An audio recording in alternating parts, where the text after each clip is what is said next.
Hello, folks. This is Pastor Mike Hoggard, pastor of Bethel Church in Festus, Missouri, and head of Prophetic Research Ministry with a very, very special edition of the Watchman video broadcast. This is actually the first of 3 DVDs that we're going to do concerning Dan Brown's new book, The Lost Symbol. In this video, we're going to show you symbols that you may have seen. We're going to show you symbols that maybe you have never seen.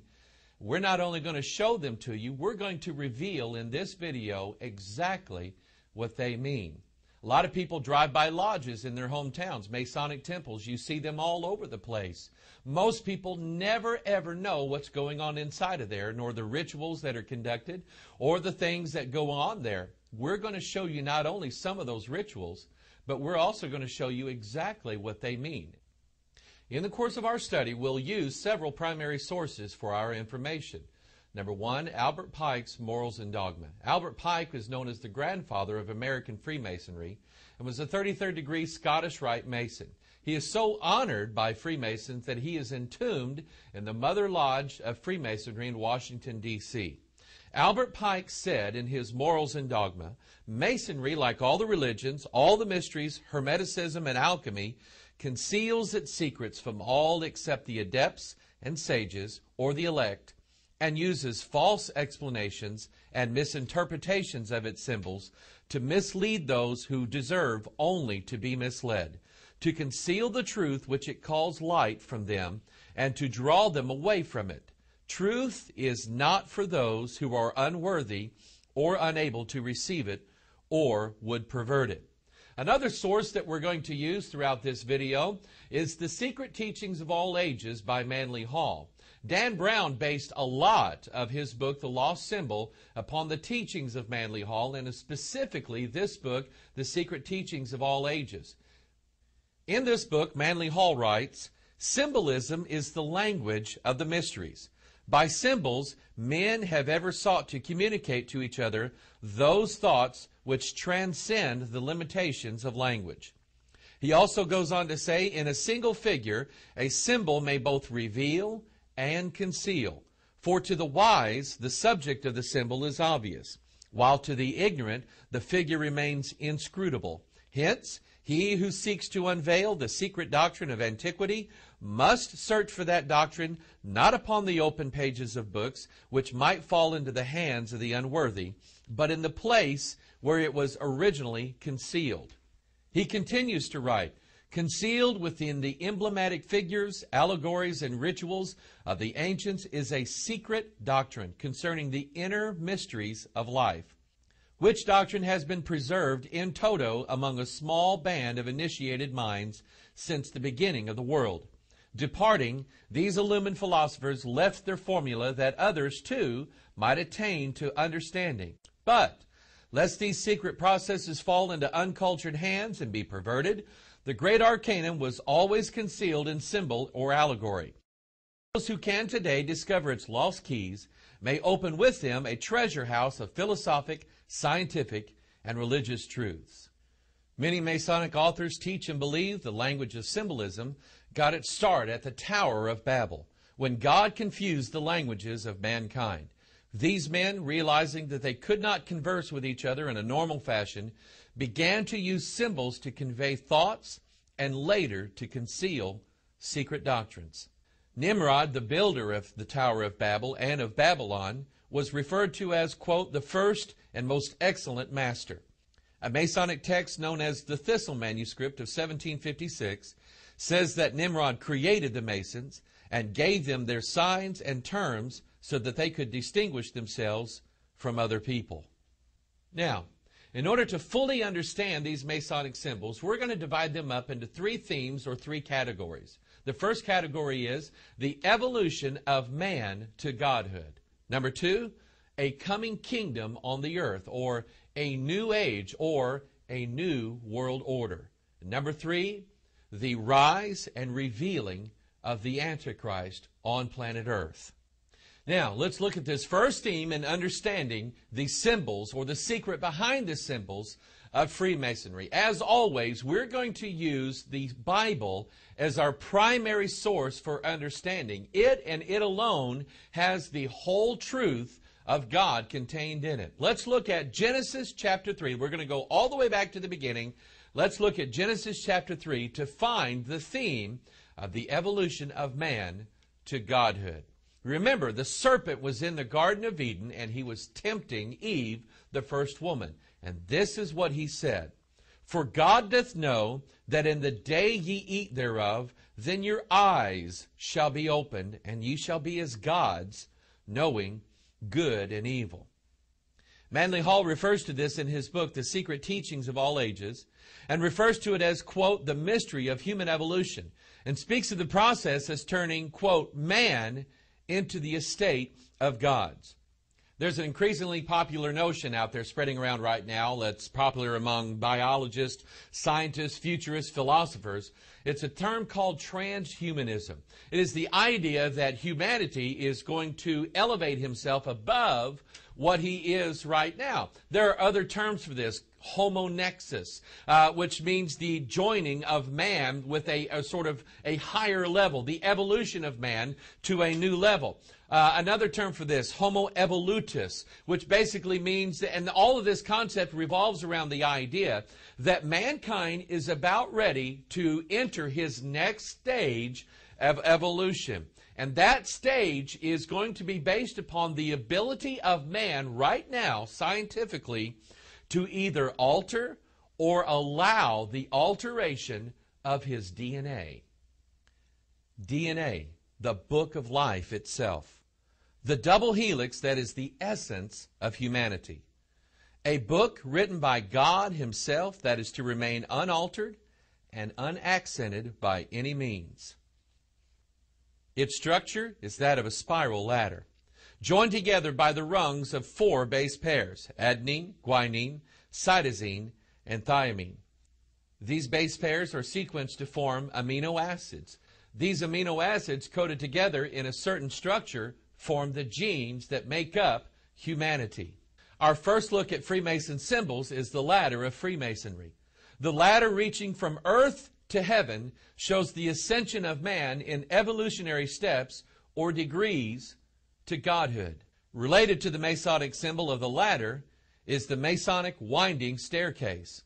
This was adopted from the temple that Solomon built.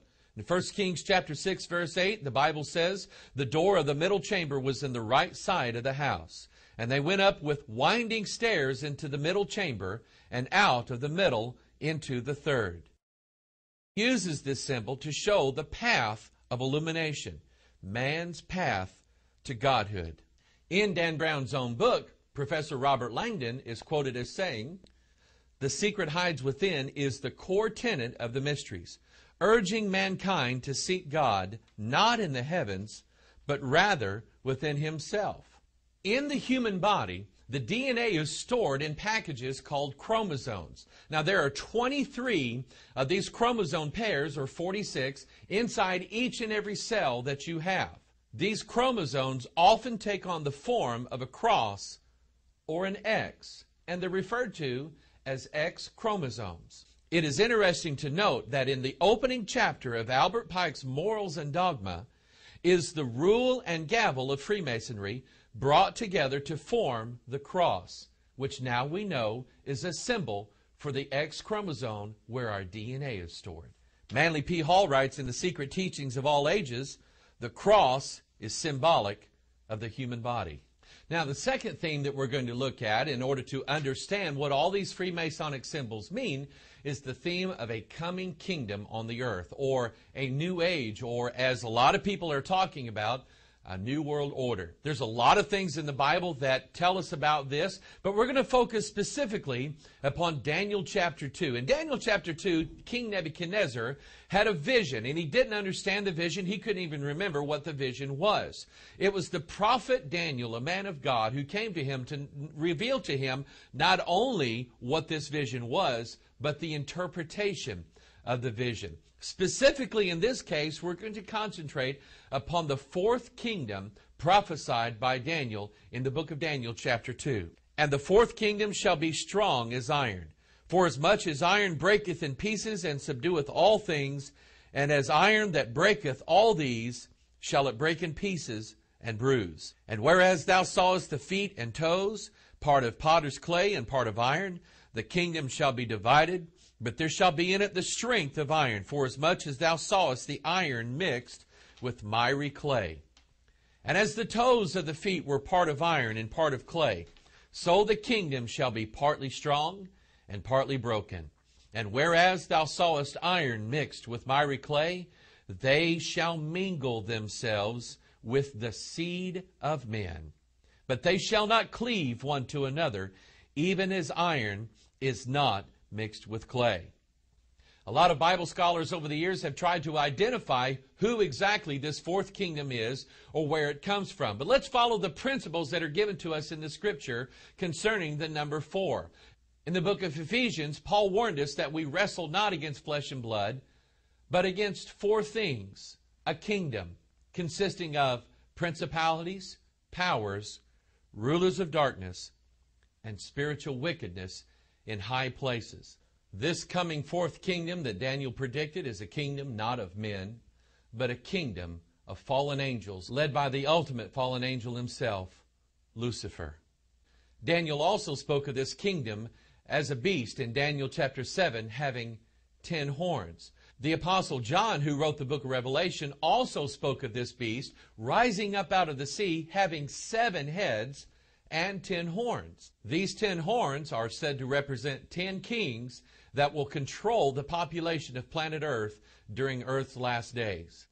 This brings us to the Jewish mystic symbol of the Sephiroth. It is often referred to as the Tree of Life, and many Masonic and Jewish authors refer to it as a symbol for the divine man. The Sephiroth contains 10 circles. These represent the 10 kings spoken of by Daniel and by the Apostle John. These 10 circles are joined together by 22 paths. These paths are representatives of the 22 amino acids that are formed in the DNA of mankind. It is these amino acids that form gene sequences and that determine who we are as a species. The symbolism of the Sephiroth shows the mingling of the 10 kings prophesied in the book of Daniel with the seed of man, literally his DNA. It is these 10 circles added to the 22 paths, the 10 kings joined together with the 22 amino acids in man's DNA that Manly P. Hall says forms the 32 degrees of the Scottish Rite of Freemasonry. The third thing that we're going to look at, probably the most important thing that we're going to look at concerning understanding the nature and the core and the understanding of Freemasonic symbols, is the theme of the rise and the revealing of the Antichrist in the last days. Revelation chapter 13 verse 1 says, "And I stood upon the sand of the sea, and saw a beast rise up out of the sea, having 7 heads and 10 horns, and upon his horns 10 crowns, and upon his heads the name of blasphemy."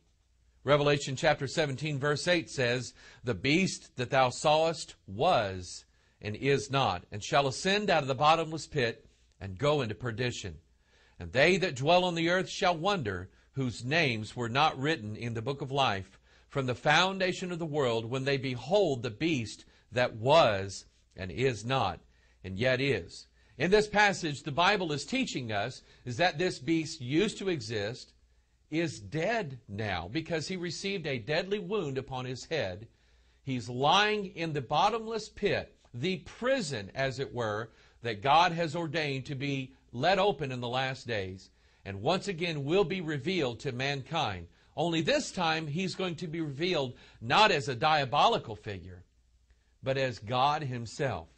2 Thessalonians chapter 2 says, "Let no man deceive you by any means, for that day shall not come, except there come a falling away first, and that man of sin be revealed, the son of perdition, who opposeth and exalteth himself above all that is called God, or that is worshipped, so that he, as God, sitteth in the temple of God, showing himself that he is God." So much of Freemasonic symbolism revolves around the building of the temple of God, or the rebuilding of the temple of God. And this all, of course, is based upon the building of Solomon's temple. What exactly, however, is the meaning of the building or the rebuilding of the temple? On the outside of the House of the Temple Lodge in Washington, D.C. is written, "Masonry builds its temples in the hearts of men." Those who study the Bible know and understand that the temple or the tabernacle that Moses built in the wilderness is itself a symbol. But this symbol is revealed to us in the Scriptures. The symbol of the temple is the human body. 1 Corinthians chapter 3, verse 16, "Know ye not that ye are the temple of God, and that the Spirit of God dwelleth in you? If any man defile the temple of God, him shall God destroy. For the temple of God is holy, which temple ye are." 1 Corinthians chapter 6, verse 19. What? "Know ye not that your body is the temple of the Holy Ghost, which is in you, which ye have of God, and ye are not your own?" So now we understand that in Christian symbolism, which is always revealed by the Scriptures, and in Masonic symbolism, which is always concealed by the Masons, the term temple is a term that is used to describe the body of mankind. So when Masonry talks about rebuilding the temple, are they really talking about rebuilding Solomon's temple in Jerusalem? Or are they talking about rebuilding the temple of mankind? Now we're going to get our first glimpse into Masonic ritualism.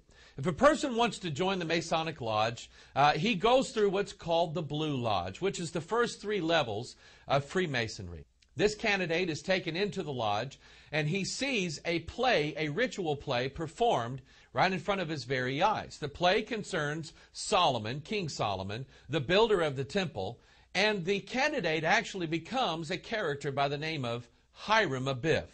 Hiram Abiff is known in Freemasonic lore as the builder of the temple. Hiram Abiff also is known as the guardian of the secrets of building the temple. Fearing that the secrets of building this temple would fall into undeserving hands, Hiram hid these secrets in the 2 bronze pillars that were put into Solomon's temple, known as Jachin and Boaz.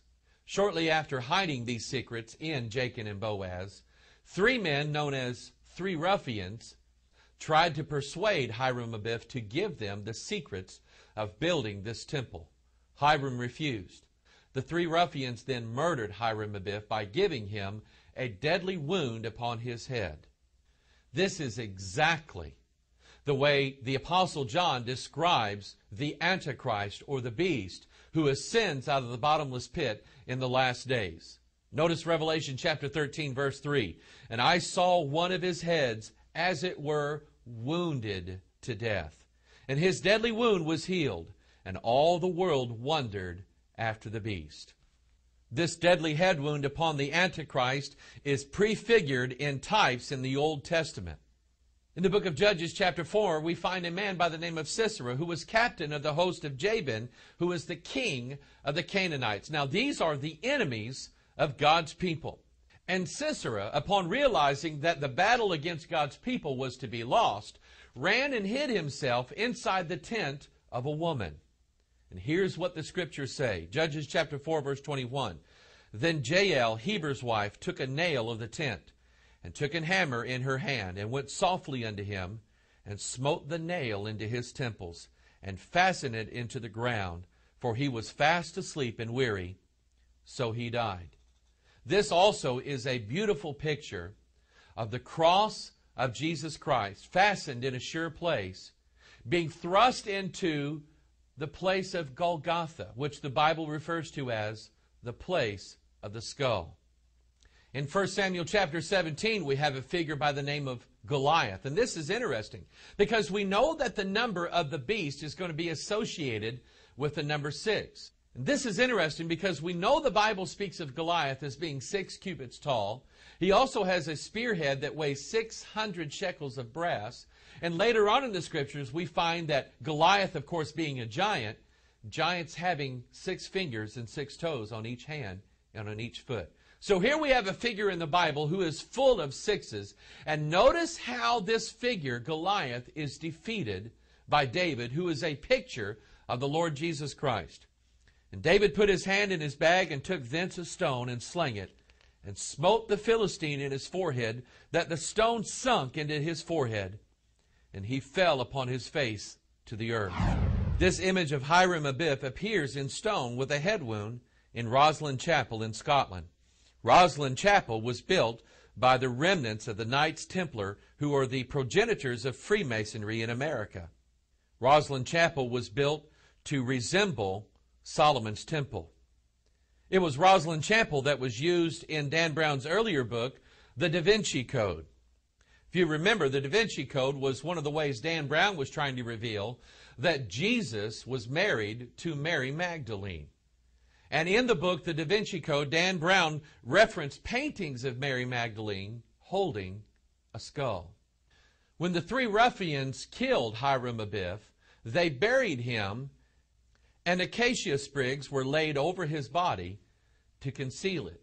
Acacia is a very important Freemasonic symbol. It is a symbol for concealing, but it is also told that it is a symbol of resurrection. Acacia is another word for thorns. In the symbolism of the Scripture, thorns are a symbol of the curse of the sinfulness of mankind. In Genesis chapter 3, verse 17, the Bible says, "And unto Adam he said, Because thou hast hearkened unto the voice of thy wife, and hast eaten of the tree of which I commanded thee, saying, Thou shalt not eat of it, cursed is the ground for thy sake. In sorrow shalt thou eat of it all the days of thy life. Thorns also and thistles shall it bring forth to thee, and thou shalt eat the herb of the field." Picture in the Bible of sin. Thorns are a symbol of the Bible of fallen angels and Lucifer himself, and they are also a symbol for the Antichrist. 2 Corinthians chapter 12, verse 7, the Apostle Paul says, "And lest I should be exalted above measure through the abundance of the revelations, there was given to me a thorn in the flesh, the messenger of Satan, to buffet me, lest I should be exalted above measure." Also know that Jesus bore the sins of mankind to the cross with him, and also on the cross symbolically showed the defeat of all of his enemies. Lucifer himself, the fallen angels, that those principalities, powers, rulers of darkness, and spiritual wickedness in high places, the fourth kingdom that Daniel referred to in Daniel chapter 2, and of course the Antichrist himself.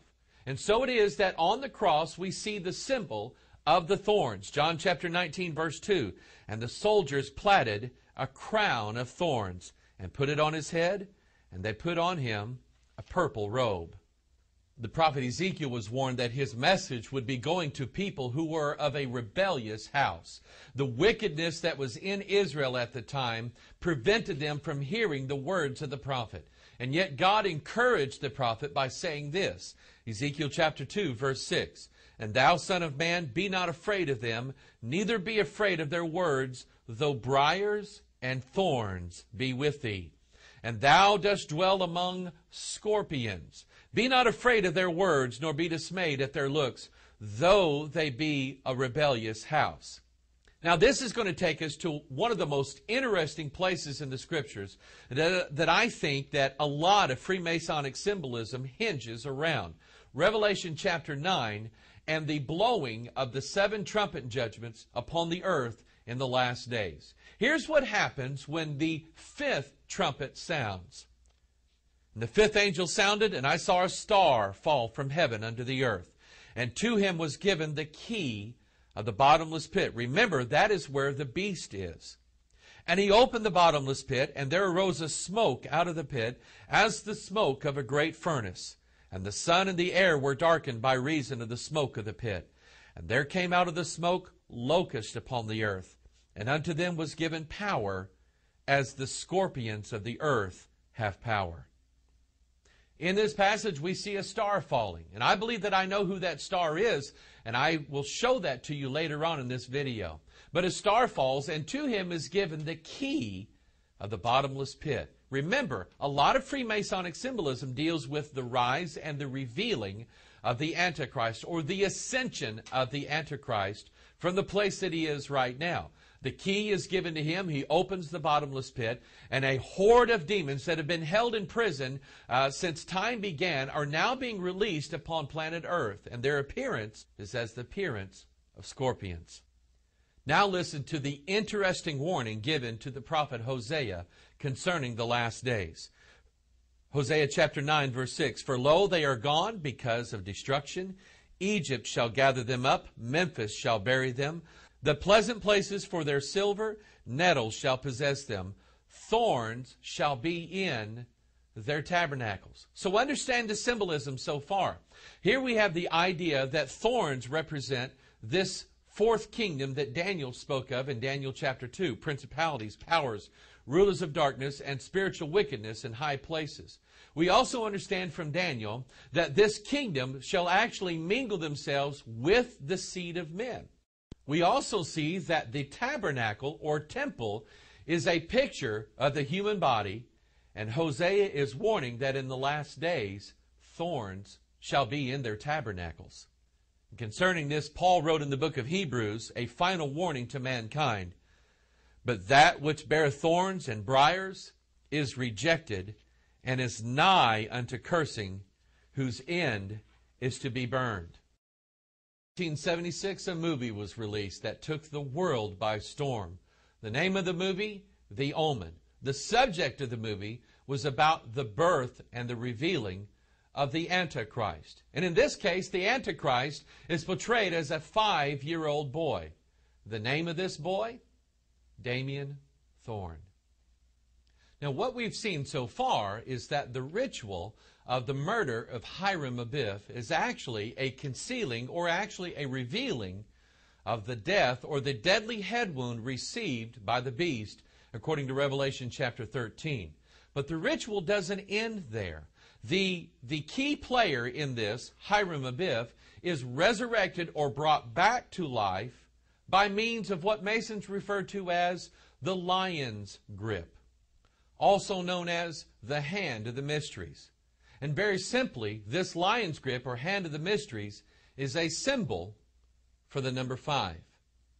The idea that Hiram Abiff, being a symbol for the Antichrist who is raised back to life in the last days, is found in Revelation chapter 17. "The beast that thou sawest was and is not, and shall ascend out of the bottomless pit, and go into perdition. And they that dwell on the earth shall wonder, whose names were not written in the book of life from the foundation of the world, when they behold the beast that was and is not, and yet is." Hiram Abiff was raised back from the dead by means of what Masons refer to as the lion's paw or the lion's grip. The lion is a symbol in the Scriptures for the beast and the devil. Ezekiel chapter 32, a prophecy concerning the Antichrist in the last days. "Son of man, take up a lamentation for Pharaoh, king of Egypt, and say unto him, Thou art like a young lion of the nations." In his preparation to go to war against Goliath, David referred to Goliath in this way: "Thy servant slew both the lion and the bear, and this uncircumcised Philistine shall be as one of them, seeing that he hath defied the armies of the living God." 1 Peter chapter 5, verse 8 tells us to be sober, be vigilant, because your adversary the devil, as a roaring lion, walketh about, seeking whom he may devour. Now, as we said earlier, the lion's grip is a symbol that is related to another symbol called the hand of the mysteries. This hand of the mysteries is a key symbol in Dan Brown's The Lost Symbol. The villain of the book, a man who refers to himself as Moloch, who is the ancient god of the Assyrians, takes a severed hand whom he has removed from a character by the name of Peter Solomon, who happens to be the Grand Master of the House of the Temple Lodge in Washington, D.C., and places it, tattoos these symbols on this hand, and places it under the Capitol Dome in Washington, D.C. Tattooed on this hand are 5 symbols: a key, a lantern, the sun, a star, and a crown. Let's look at these symbols up close and discover their true meaning. Number 1, the key. This key is the one given to the angel that fell in Revelation chapter 9 when the 5th trumpet sounds, and is the one that opens up the bottomless pit, or the key to the mysteries themselves. The lantern refers to the lost word of Freemasonry, which is intended to be a light to the world. The sun. In all of Freemasonic writing, the sun is always a symbol of Osiris, the Egyptian god who was murdered and was brought back to life. The star, of course, is a symbol of Lucifer, son of the morning, the falling star in Revelation chapter 9, who has the key and reveals the Antichrist. The crown refers to the crown of authority that's given to the Antichrist by the dragon in Revelation chapter 13 to rule over the entire earth in the last days. Concerning this hand of the mysteries, Manly P. Hall writes in The Secret Teachings of All Ages, besides its alchemical and Kabbalistic meanings, the figure symbolizes the hand of a master mason with which he raises the martyred builder of the divine house. Philosophically, the key represents the mysteries themselves, without whose aid man cannot unlock the numerous chambers of his own being.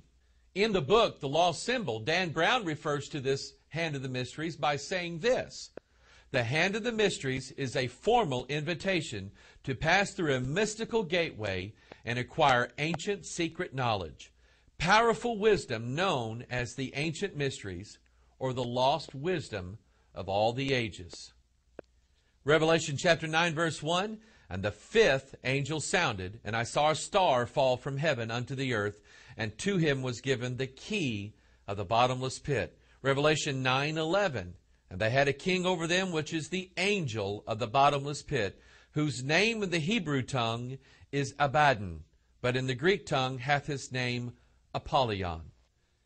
In nearly every instance, the hand of the mysteries is always shown with 3 fingers up and 2 fingers down. This reveals an important Masonic theme known as above, so below. Actually, this refers to the fusion together into one body of 2 worlds. The heavenly realm fused together in one body with humanity. And again, this is exactly what we see in Daniel chapter 2, where the 4th kingdom mingles themselves with the seed of men into one body. It is also known as the fusion of opposites.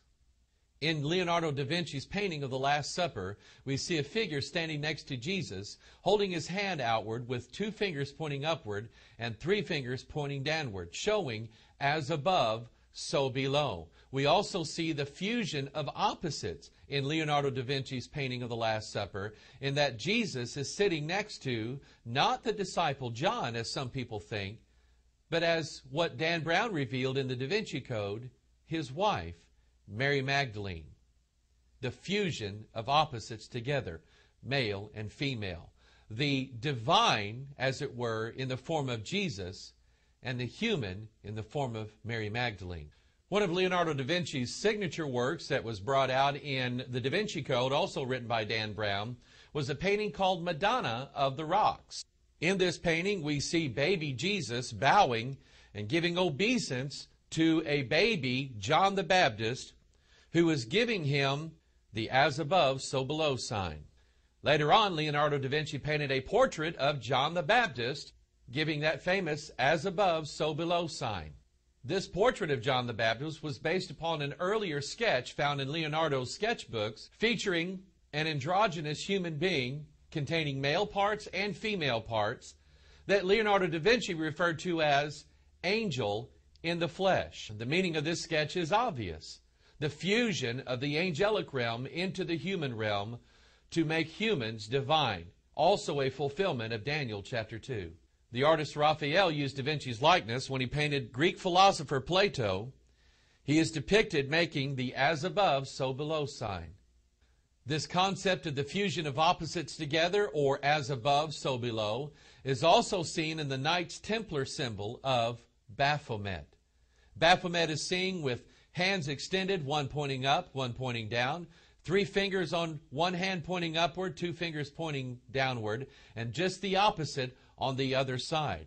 We also see in Baphomet what's called the androgyny, the fusion of male and female together in one body. And of course, we can also see the symbol for DNA. Famed 19th century occultist Eliphas Levi, in his book The Doctrines of Transcendental Magic, shows a picture of the hand of the mysteries, 3 fingers pointing upward, 2 downward, showing the fusion of opposites.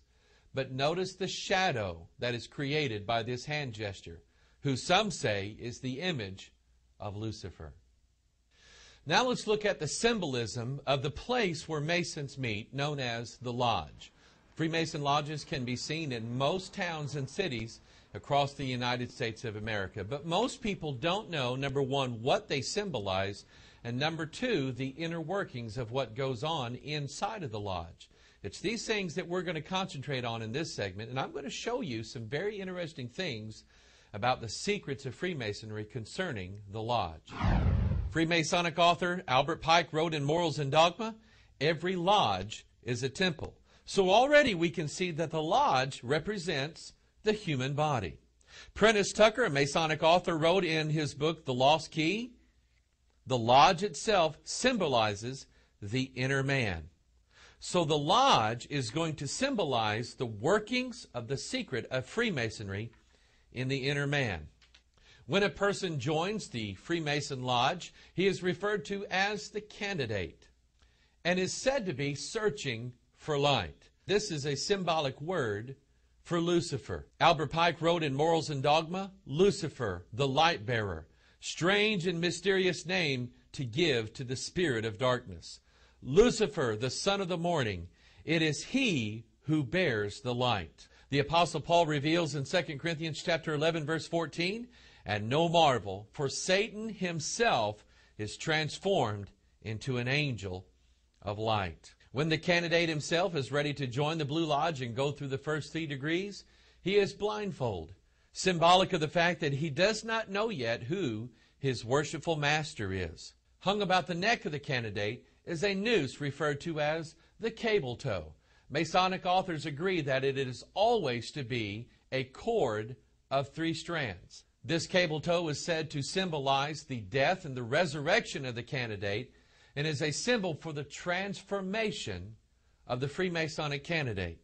We find then that this symbol is a symbolic representation of the prophecy given to us in Daniel chapter 2. The 4th kingdom literally shall mingle themselves with the seed of men, the seed of men being man's DNA. As we said earlier, DNA is known as the Book of Life. And this is interesting because we find that very description mentioned in the book of Psalms, chapter 139, written by David nearly 3,000 years ago. David said, "Thine eyes did see my substance, yet being unperfect. And in thy book all my members were written, which in continuance were fashioned, when as yet there was none of them." David, by inspiration of the Holy Ghost, was describing DNA perfectly. He was describing it as a book, and since it is a book, who wrote the book?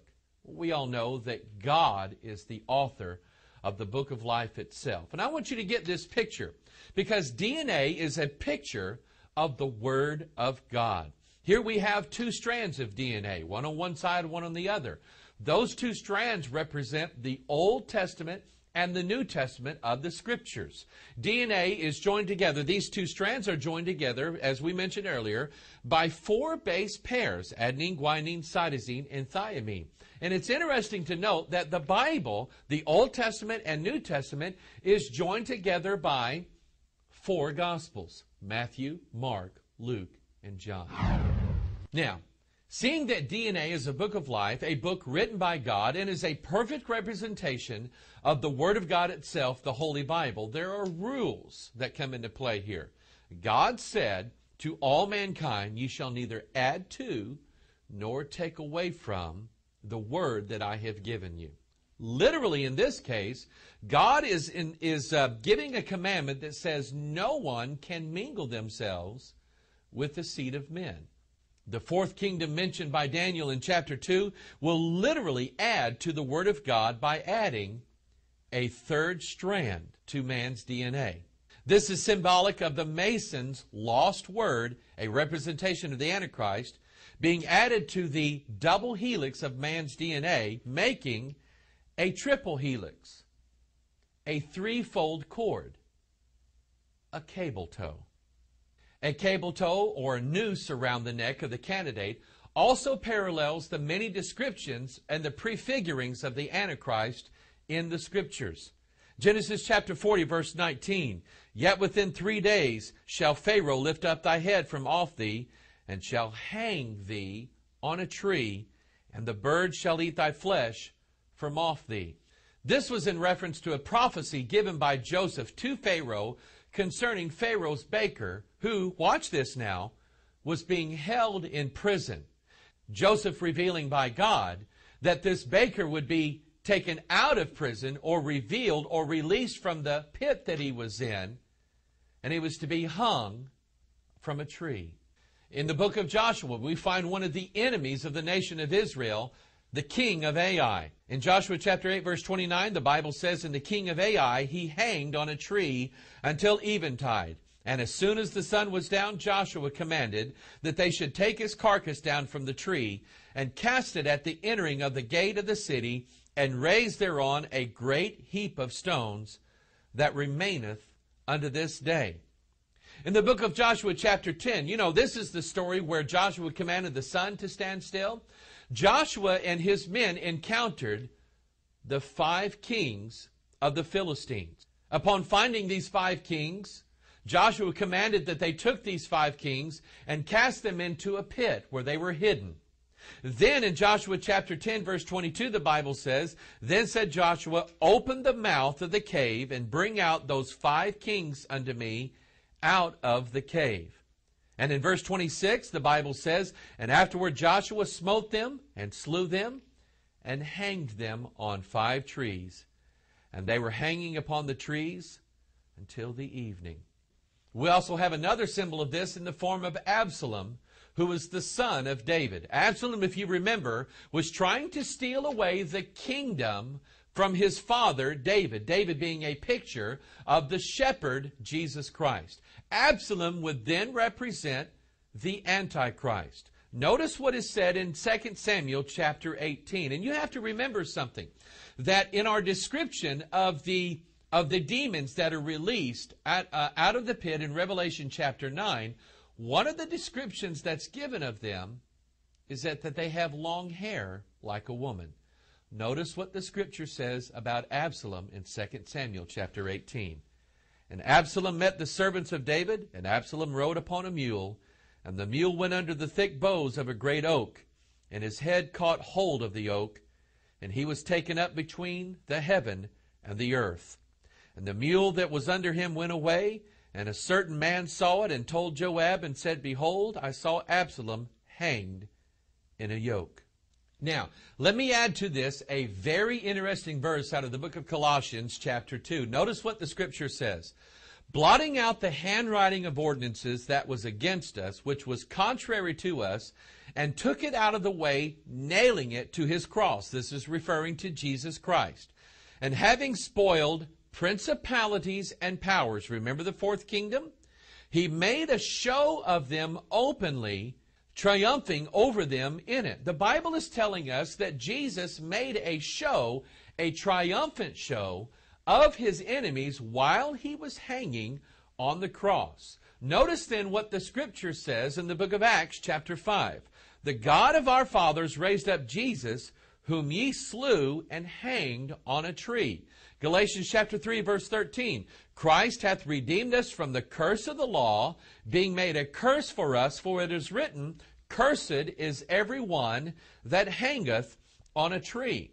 So we see here that even Jesus Christ is portraying this symbol of the Antichrist by triumphing over the Antichrist by himself, being a picture or a model of the defeat of the beast in the last days.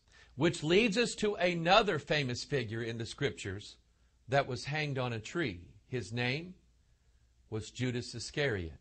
After he had denied Christ and after he had sold him for 30 pieces of silver, the Bible says this concerning Judas. "And he cast down the pieces of silver in the temple and departed and went and hanged himself." The interesting thing about Judas is that he is the only one in the Scriptures other than the Antichrist himself who is referred to in John chapter 13 as the son of perdition. Now, once again, let's get back to the candidate as he is approaching the inner sanctuary of the lodge, which, remember, is a picture of the heart of man, or the temple of the human body. Remember that the candidate is searching for light, and he is blindfolded because he doesn't know yet who his worshipful master really is, or the identity of the master that he is about to bow to and serve as being a member of the Lodge of Freemasonry. His clothing is what's interesting at this point. We see that the Mason, the candidate to Masonry, is being brought in blindfolded, and he has his right sleeve up and his left sleeve rolled down. We see that also that his right leg is rolled up and his left pant leg is rolled down. Oftentimes you will see a Masonic candidate, or a Masonic candidate is dressed with his shirt partially open and partially closed. Masons refer to this as being not naked, but not clothed. The key to understanding the Masonic clothing is right in front of your very eyes. We see opposites. One arm bare, one arm covered. One leg bare, one leg covered. We see the chest, the body of the man, partially covered, but partially bare. This is the fusion of the opposites, or the fusion of two kingdoms that are opposite one another. One divine, one human. One from heaven, one from earth. Symbolic of the fusion of male and female together, similar to the way that Baphomet is represented. Now, before the candidate walks into the actual chamber or the sanctuary of the lodge itself, he must do so by getting permission. Permission is granted to him so long as he gives 3 and only 3 knocks upon the door. Why 3? Now, this number 3 we're going to see throughout this presentation. It is one of the most sacred numbers in all of Freemasonry. Now, I want you to remember, as we've already looked at, part of the secret behind Freemasonry. Remember the cable tow? It is a cord of 3 strands. We have seen that that cord represents the fusion of the 2 kingdoms. Man's 2-strand DNA being added to by a 3rd strand, a triple helix of DNA. But let's look back to the source of the number 3 and its meaning. And we go back to Genesis chapter 3. Genesis chapter 3 is the story of the fall of man. The tempter come and deceiving Eve, Eve eating of the fruit that God forbid them to eat from, giving to her husband Adam, and thus all mankind is born into sin. I want you to notice particularly what Genesis chapter 3 reveals concerning this sin. Here is the tempter, Lucifer, the serpent, speaking. For God doth know that in the day ye eat thereof, then your eyes shall be opened, and ye shall be as gods, knowing good and evil. And when the woman saw that the tree was, here it is, number 1, good for food. Number 2, that it was pleasant to the eyes. And number 3, a tree to be desired to make one wise. She took of the fruit thereof, and did eat, and gave also unto her husband with her, and he did eat. Notice the pattern of the number 3 concerning the fruit that was hanging from a tree. The Apostle John refers to this in 1 John chapter 2, verse 16. For all that is in the world, the lust of the flesh, and the lust of the eyes, and the pride of life, is not of the Father, but of the world.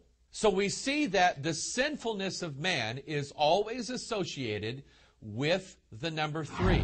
When the Masonic candidate walks into the sanctuary, the inner chamber of the lodge, he is walking upon what's called the mosaic pavement. It is a tiled floor consisting of black and white tiles. This shows the union of opposites, black and white, male and female, yin and yang, heaven and earth. Now, so far we have seen several examples, and we will continue to see examples throughout this presentation, that Masonry involves the fusion of things that are opposite, black and white, male and female, the union of the divine or the heavenly with the earth.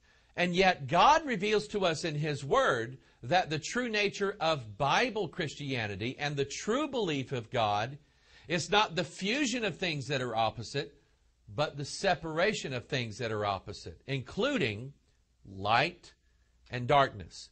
Genesis chapter 1, and God said, "Let there be light." And there was light. And God saw the light, that it was good, and God divided the light from the darkness. Paul reveals this same doctrine in 2 Corinthians chapter 6, verse 14. He says, "Be ye not unequally yoked together with unbelievers. For what fellowship hath righteousness with unrighteousness?" Notice the opposites. "What communion hath light with darkness?" Notice the opposites. "What concord or agreement hath Christ with Belial?" Belial is a name given to Lucifer. "Or what part hath he that believeth with an infidel? And what agreement," here it is, "hath the temple of God with idols?" Now remember that in Revelation chapter 13, when the beast rises up out of the sea, having his deadly head wound that is healed, the false prophet rises up out of the earth, and he builds an idol or an image to the beast, and all of the world worships the image or the idol of the beast. And the Apostle Paul says, "What agreement hath the temple of God, which is the human body, with idols?" In other words, he's saying, and he is predicting what is going to happen in the future, they shall mingle themselves with the seed of men. How is it that the temple of God, the human body built by God himself, how is it that it could be fused with the temple of idols? "For ye are the temple of the living God," he says, "as God hath said, I will dwell in them and walk in them, and I will be their God, and they shall be my people." Jesus himself predicted in the last days, a last days church that was going to be the fusion of things that are opposite. He said of the Laodicean church in Revelation chapter 3, "I know thy works, that thou art neither cold nor hot. I would thou wert cold or hot. So then, because thou art lukewarm," the fusion of cold and hot together, "neither cold nor hot, I will spew thee out of my mouth." So now the candidate has knocked 3 times upon the doorway. He has entered into the inner sanctuary of the lodge, or the very core of what is going on in the lodge, which, remember, is a picture of the temple of the human body. The candidate is then brought to the exact center of the Freemason lodge, where he finds the altar. In the house of the Temple Lodge in Washington, D.C., the ceiling directly over this altar is a large pane of glass. This is so that the candidate can be blessed by Osiris, the sun god, by day, or by the stars, the 12 signs of the zodiac, by night. The altar is symbolic of the death of the candidate. And because it is in the center of the lodge, many Masonic authors agree that it represents being halfway between the human part of the lodge and the divine part of the lodge. So therefore, it represents the point of transformation. To the candidate, this shows the fusion of heaven and earth together, as above, so below. Sitting directly on top of the altar in the Masonic Lodge is usually a King James Bible. Now, in the house of the Temple Lodge in Washington, D.C., you may have seen a lot of clips of this. There are actually 8 what they refer to as sacred texts, which represents the volumes of the sacred writings of the various religions of the earth. One of the things that Freemasonry likes to let everybody believe is that they embrace all religions or no religions at the same time. And yet in that same building, there is a different meeting room where the upper echelon of Freemasons meet. The 33rd degree Masons meet in this special room, and it's said that they conduct various business agreements or business arrangements concerning the lodge and some of the things they do. I've been in this room, and there is the altar in the center of this room, and of course there you have the altar being in the center of the room, representing the fusion point between the human and the divine. And on this altar in particular is one book, and that book is the King James Bible. On top of this Bible, something that you will see in almost every lodge around the world is the symbol of the square and compass. Now, we're going to show you what that square and compass means here in just a few minutes. But I want you to remember the symbolism here. Remember, the Bible represents a perfect representation of the DNA of mankind, the seed of man.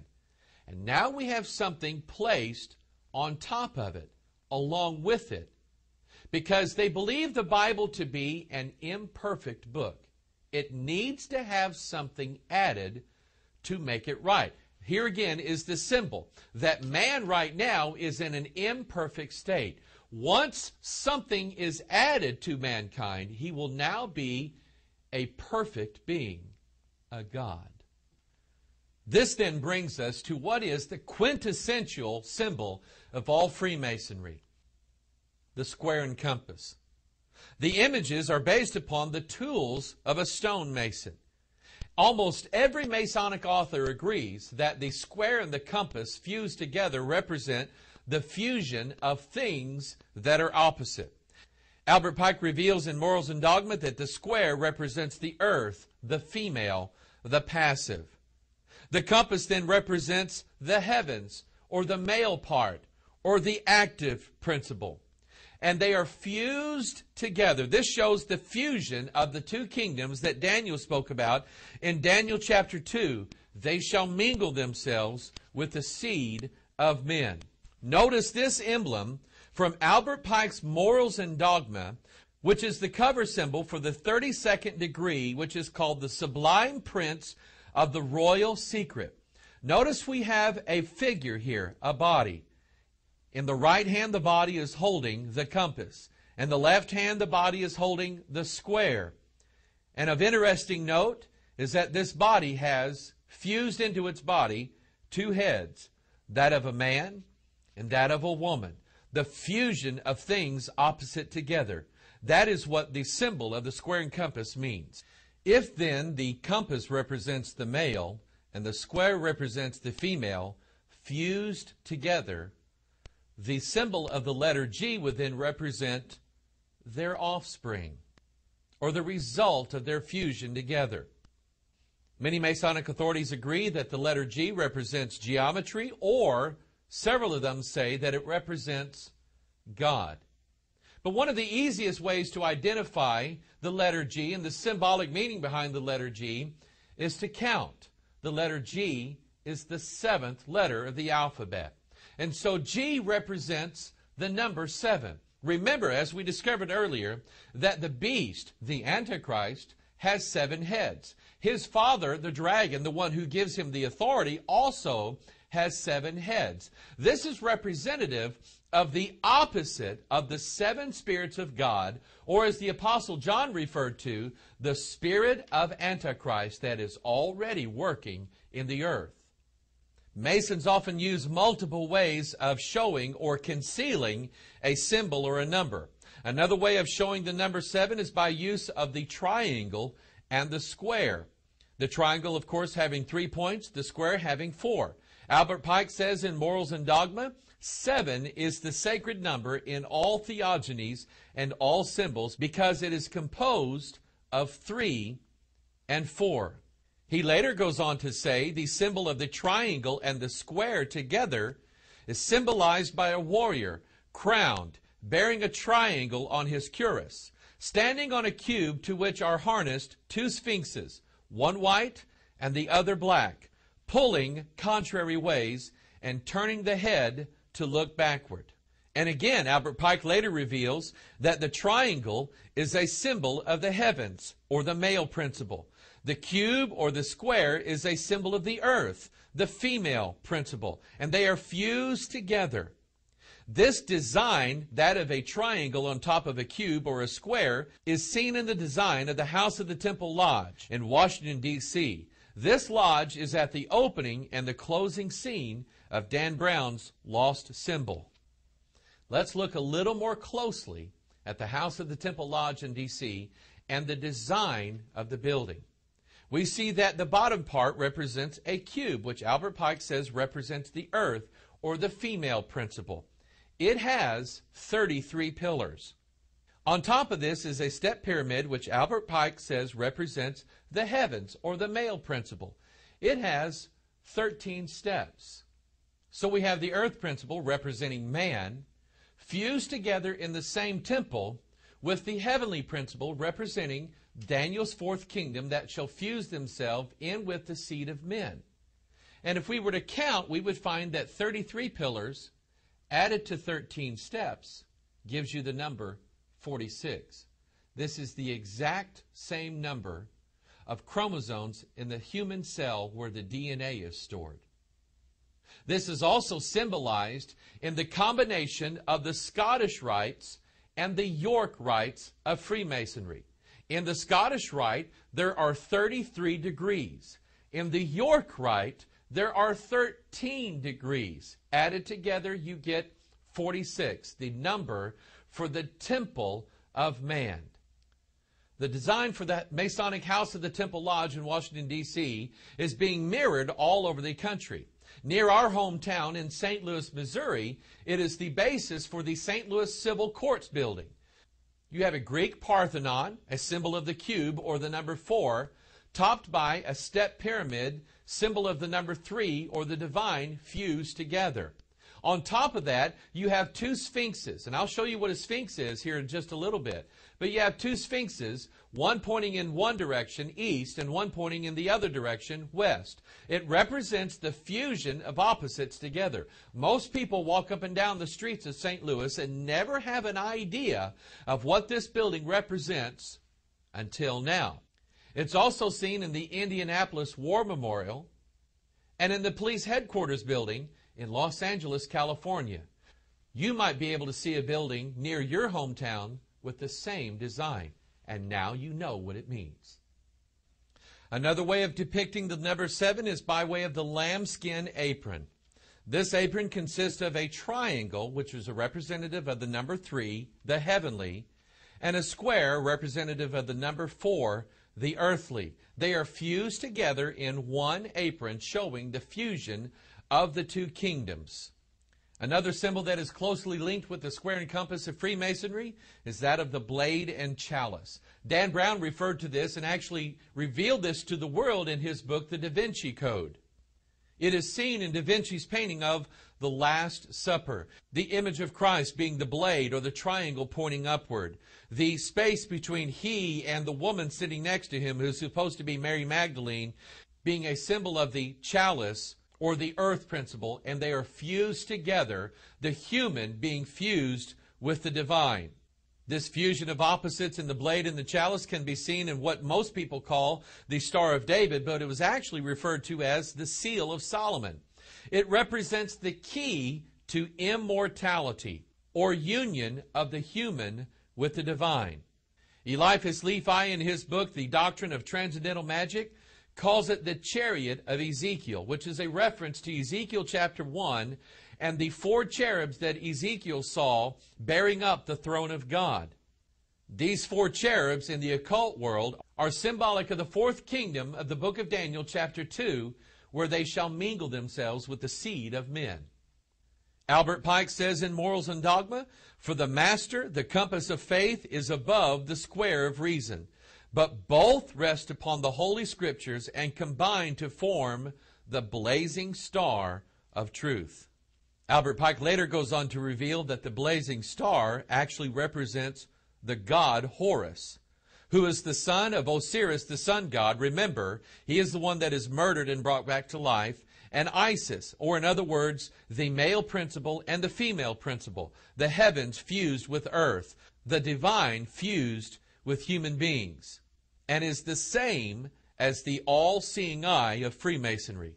The blazing star is also a symbol for the Eastern Star, the woman's auxiliary organization of Freemasonry, and is always seen in the form of a pentagram. Concerning the pentagram, Manly P. Hall writes in The Secret Teachings of All Ages, "The pentagram is the figure of the microcosm, the magical formula of man. It is the one rising out of the 4, the human soul rising from the bondage of the animal nature. It is the true light, the star of the morning. It marks the location of 5 mysterious centers of force, the awakening of which is the supreme secret of white magic. The pentagram is used extensively in black magic, but when so used, its form always differs in one of three ways. The star may be broken at one point by not permitting the converging lines to touch. It may be inverted by having one point down and two up, or it may be distorted by having the points of varying lengths. When used in black magic, the pentagram is called the sign of the cloven hoof, or the footprint of the devil. The star with 2 points upward is also called the goat of Mendes, because the inverted star is the same shape as a goat's head. When the upright star turns and the upper point falls to the bottom, it signifies the fall of the morning star. Now let's look at the true biblical meaning of the symbol of the pentagram. You see that the pentagram represents a particular number. It represents the number 5. Let's then go to the scriptures to get understanding. Remember, Manly P. Hall said that it signifies the fall of the morning star. Let's look at what Isaiah chapter 14 reveals about the falling of this star.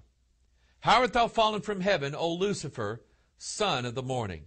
How art thou cut down to the ground, which didst weaken the nations? Now God is looking into the heart of Lucifer himself, and he sees that Lucifer has a plan. He has an agenda, represented by the pentagram, the 5-pointed star. And here in Isaiah 14, we see Lucifer's 5-point plan. Number 1, I will ascend into heaven. Number 2, I will exalt my throne above the stars of God. Number 3, I will sit also upon the mount of the congregation in the sides of the north. Number 4, I will ascend above the heights of the clouds. And number 5, I will be like the Most High. Lucifer is saying here that he wants to sit in the temple of God, showing himself that he is God. In Revelation chapter 9, again, we see the 5th trumpet sounding. The 5th angel sounded, and I saw a star fall from heaven. How art thou fallen from heaven, O Lucifer, unto the earth? And to him was given the key of the bottomless pit. Revelation 9:11, and they had a king over them, which is the angel of the bottomless pit, whose name in the Hebrew tongue is Abaddon, but in the Greek tongue hath his name Apollyon. This, of course, is the beast that we've been talking about, the revealing and the unsealing of the Antichrist. Revelation chapter 17, verse 8, the beast that thou sawest was and is not, and shall ascend out of the bottomless pit and go into perdition.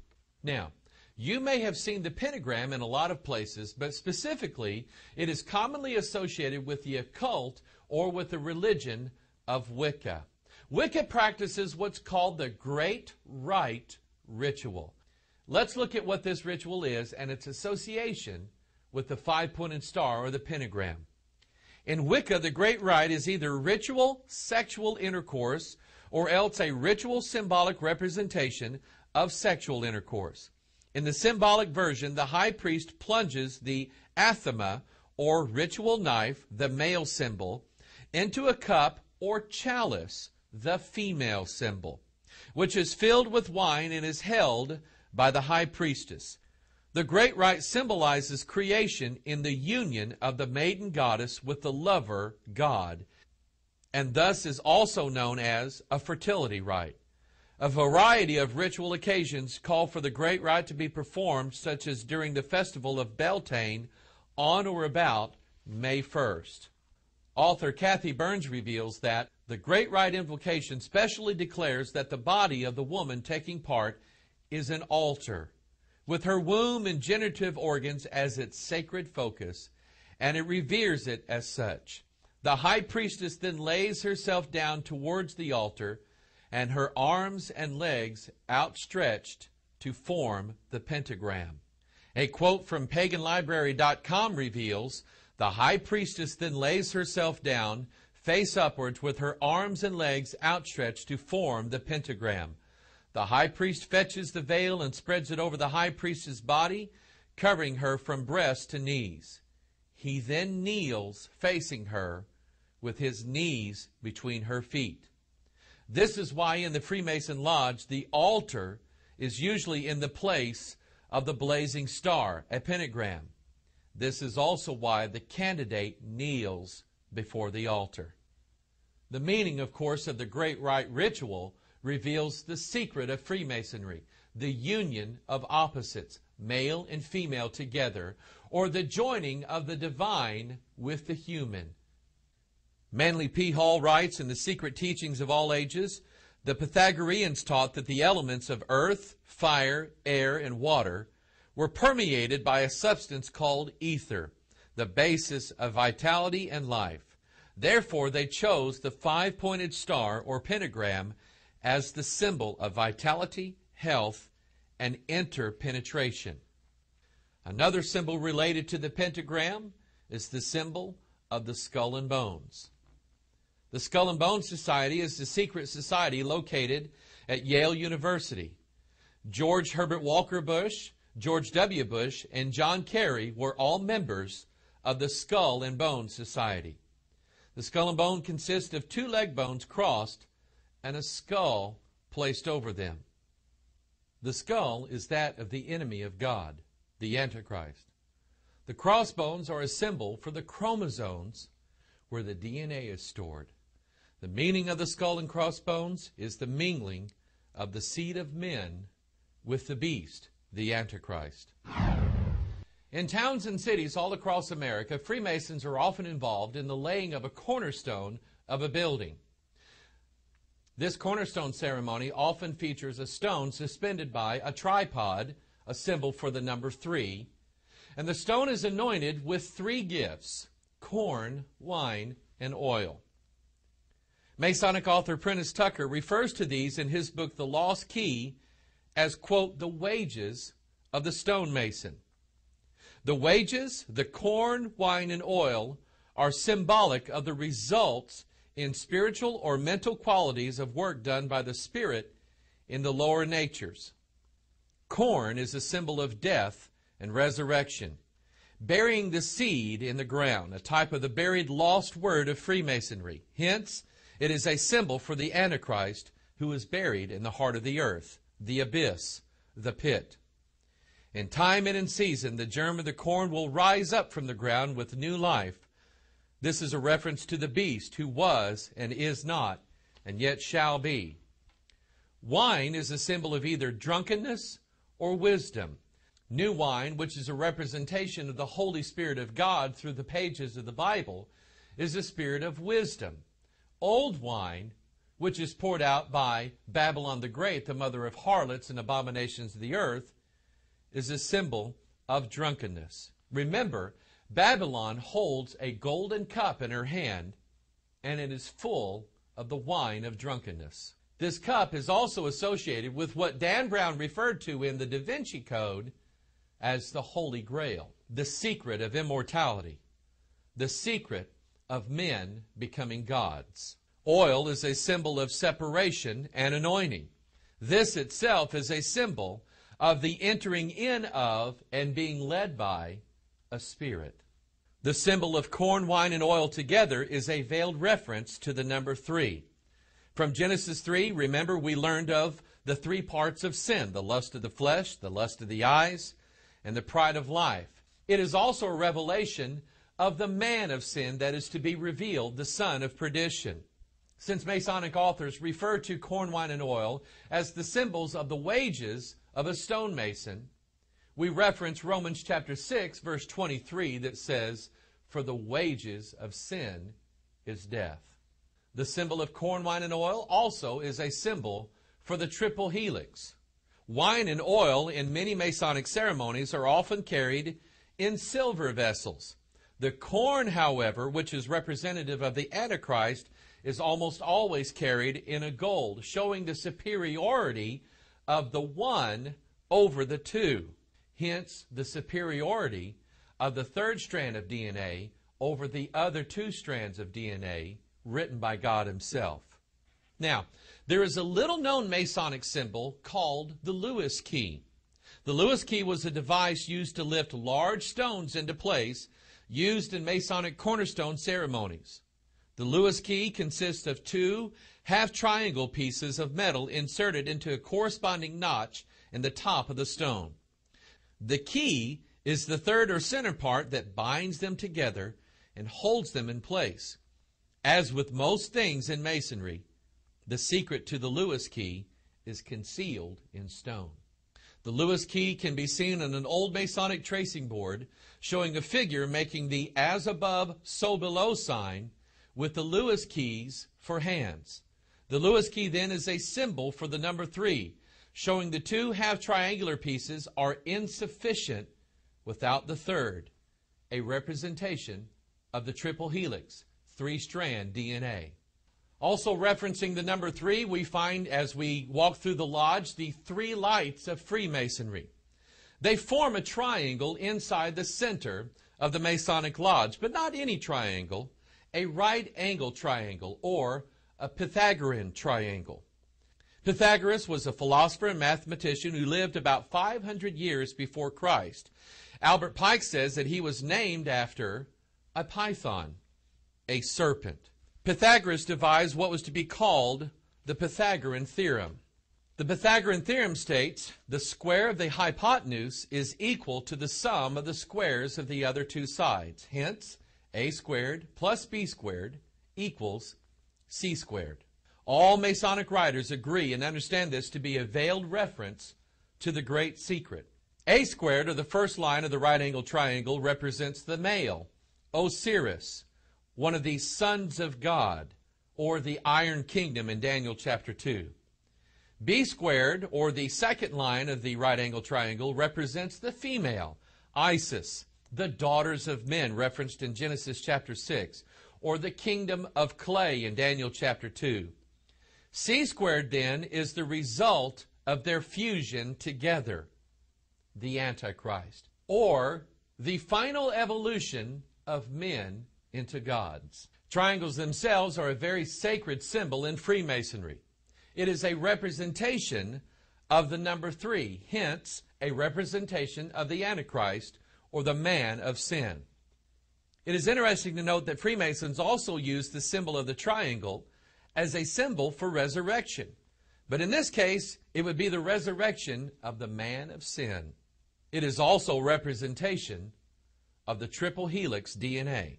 Many triangles can be seen in the work and the lodges of Freemasons. The trowel of the Master Mason forms a triangle. The setting maul forms a triangle. The hands of the high priest conferring a threefold blessing form a triangle. This is indicative of Mr. Spock of Star Trek fame. Gene Roddenberry, who created the Star Trek series, was a Freemason. The 24-inch gauge in Freemasonry flips into a triangle, which is a symbol of the perfect man, the evolution of man into godhood. Other representations of the number 3 in Freemasonry: the Masonic hailing sign, a Mason holding both hands up. This represents the junior warden, the senior warden, and the worshipful master as the head. This is also a symbol of the left and the right fused or joined together by the head in the middle. This represents the 2 kingdoms joined together to make man into gods. Oftentimes a Masonic grip will involve a thumb on the 3rd knuckle. Albert Pike says that the Masonic handshake represents the number 10. This is the number for the 10-toed kingdom of Daniel chapter 2, where iron is mixed with miry clay, or the fusion of things that are opposite. In this Masonic drawing, we see a ritual referred to as 3 times 3 times 3. 3 Masons will join themselves together by number 1, joining their feet. That represents down below. Their upper hands are joined together. That represents things that are above. And their hands are joined together in the middle. So here you have the fusion of opposites together, as above, so below, joined together in the middle. This also is a representation of the sacred symbol called the triquetra. The triquetra is also a symbol for 3-strand DNA. The triquetra is seen in the tarot card of the Hierophant. He holds in his hands, it is said, the keys to human transformation. The numbers 3 times 3 times 3 equal the number 27. This is the occurrence of the book of Daniel in the Old Testament and the book of Revelation in the New Testament. The phrase the Most High, occurring in the pages of the Bible, is a reference to the Lord God above in heaven. The 27th occurrence of the phrase Most High in the King James Bible is found in Isaiah chapter 14. I will be like the Most High. In Dan Brown's book, The Lost Symbol, an unfinished pyramid is found in a secret chamber underneath the Capitol building in Washington, D.C.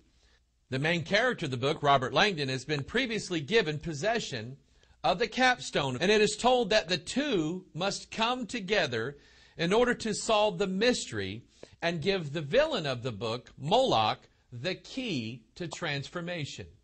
We commonly see the unfinished pyramid on the back of the $1 bill.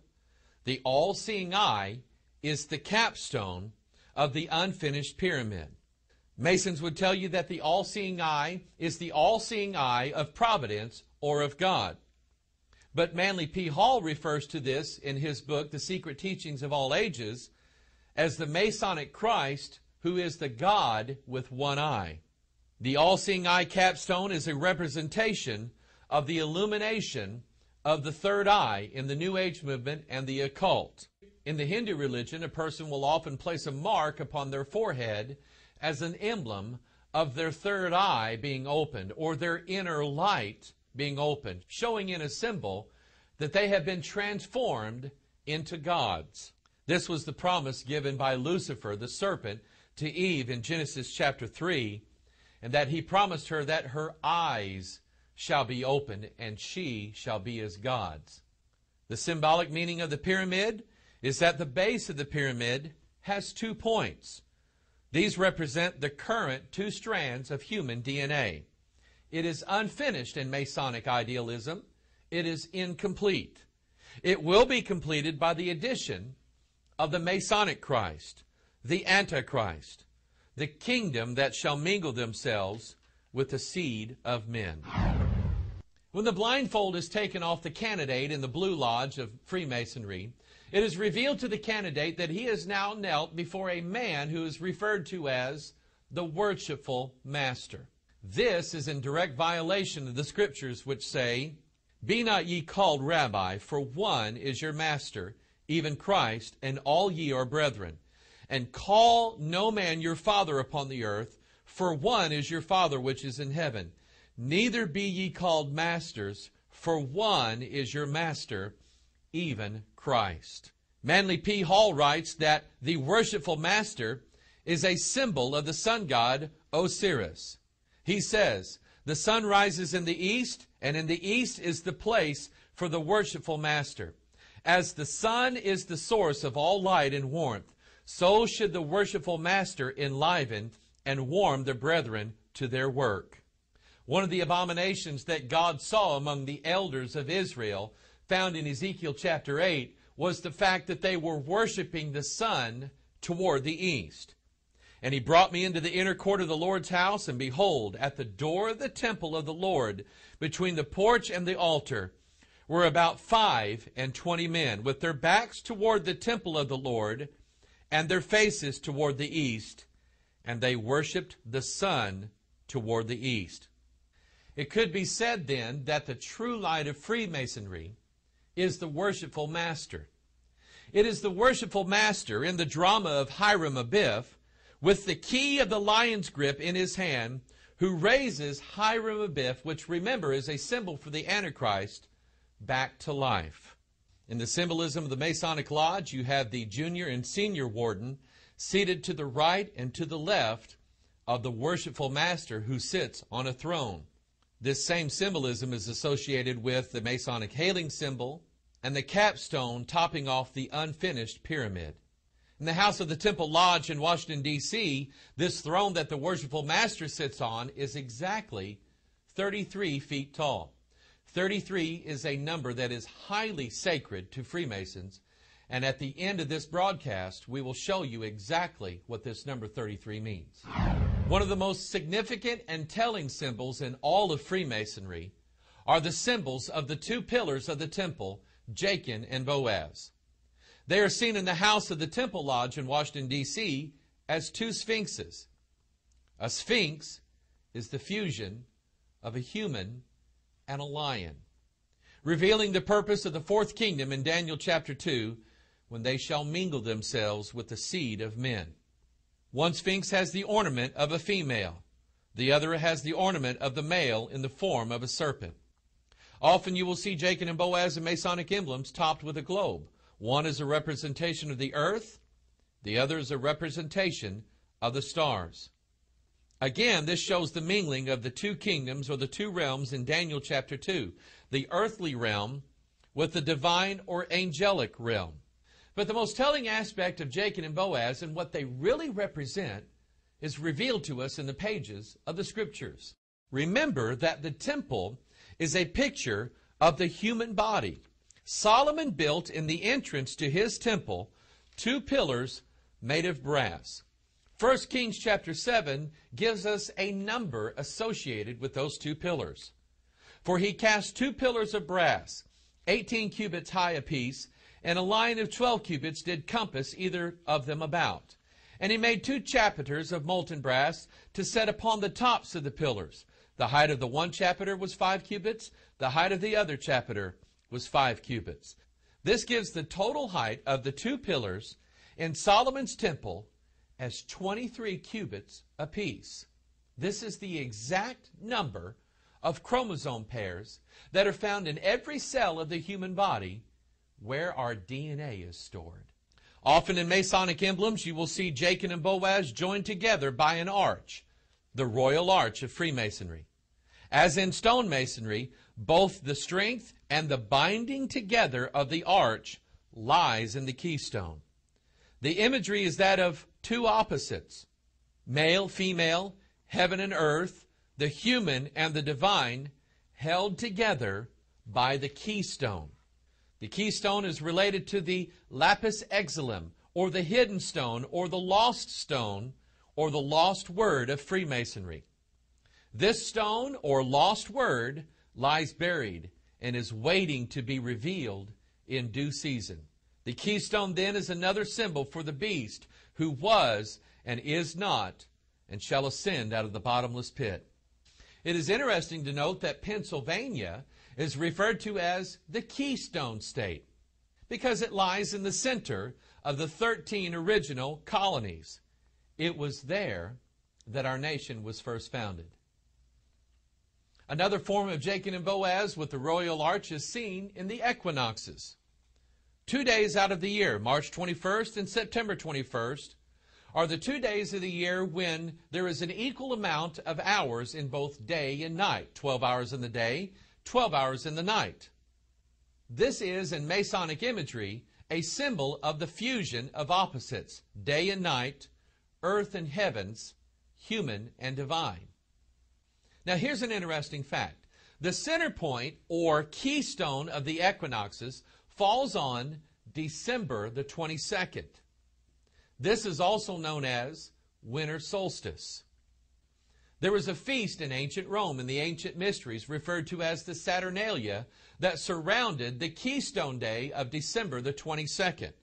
The ancient priests believed that the sun represented their god who was murdered by the 3 killers or 3 months of autumn, which also is a symbol of the 3 ruffians who killed Hiram Abiff. His death occurred on the keystone date, December the 22nd. After 3 days, he came back to life, seen as the days getting longer, and revived on December the 25th, which is a celebration of the rebirth of the sun god.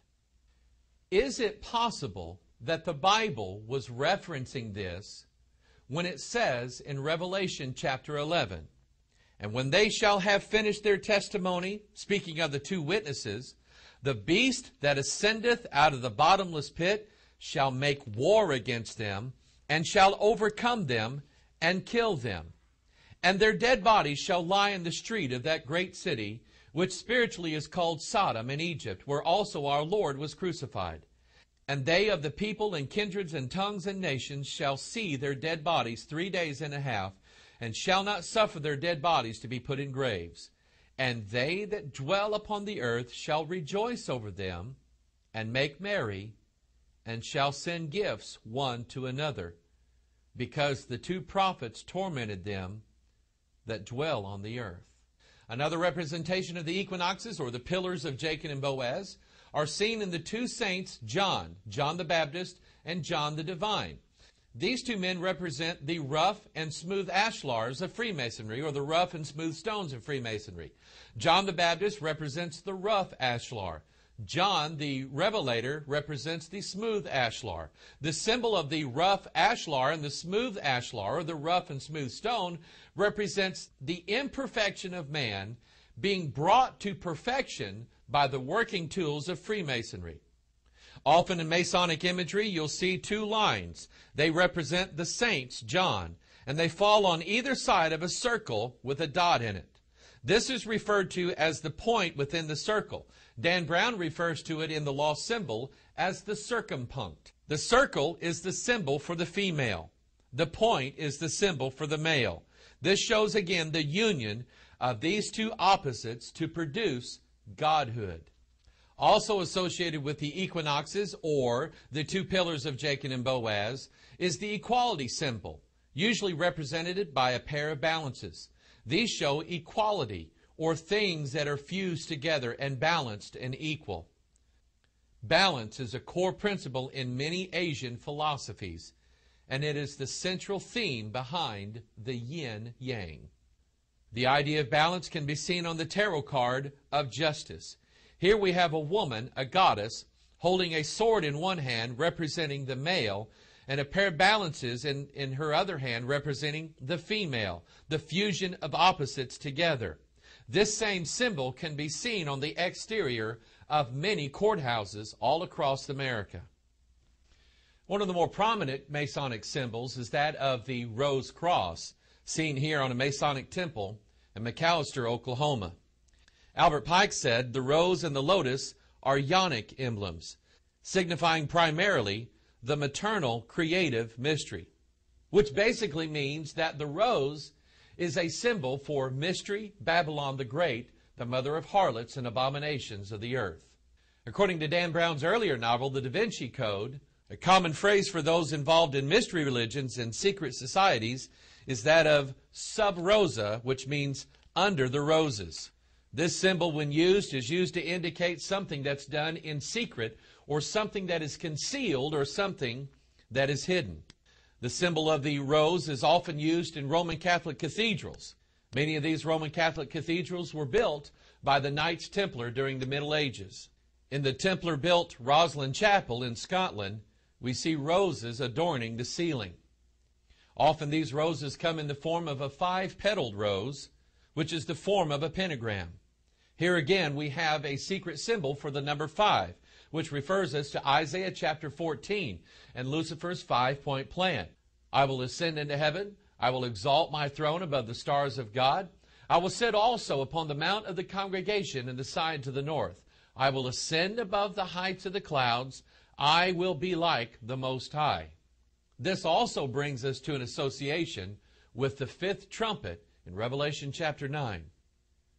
It was also revealed in Dan Brown's Da Vinci Code that the word Roslin was a way of saying rose line. Now in the Da Vinci Code, Dan Brown explained that the rose line was supposedly the secret bloodline that existed between Jesus Christ and Mary Magdalene. And so the phrasing is simple. The rose line refers to the male principle joining with the female principle, or the divine joining with the human and producing the Antichrist in the last days. The rose cross was one of the fundamental symbols of the Rosicrucians, whose influence helped form Freemasonic philosophy. Again, in the Secret Teachings of All Ages, Manly Hall writes that the rose equals the symbol for the female, and the cross is the symbol for the male. These items then are fused together to form the God-man.